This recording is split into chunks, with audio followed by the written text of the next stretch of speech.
Medina की खामोश रात, एक बिस्तर, एक तलवार और एक ऐसा फैसला जो तारीख का रुख बदलने वाला था।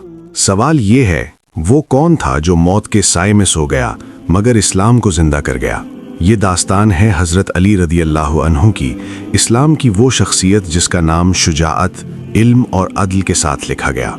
हिजरत की रात नबी करीम सल्लल्लाहु अलैहि वसल्लम का घर दुश्मनों से घिरा हुआ था। तलवारें बाहर हैं, फैसला अंदर।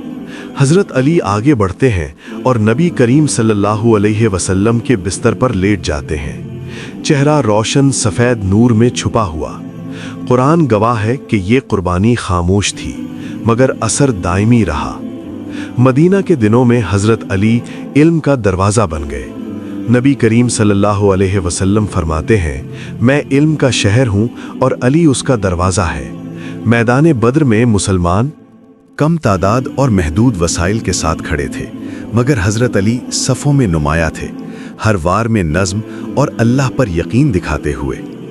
अदल का मंजर भी इतना ही मुतासिर कुन था। एक मुकद्दमा, एक खलीफा, एक काजी और फैसला हज़रत अली के खिलाफ आया। वो खामोशी से कबूल करते हैं क्योंकि बल्कि किरदार में होना चाहिए। अगर आज भी हम ये उसूल अपना लें तो माशरा खुद ब खुद संवर सकता है।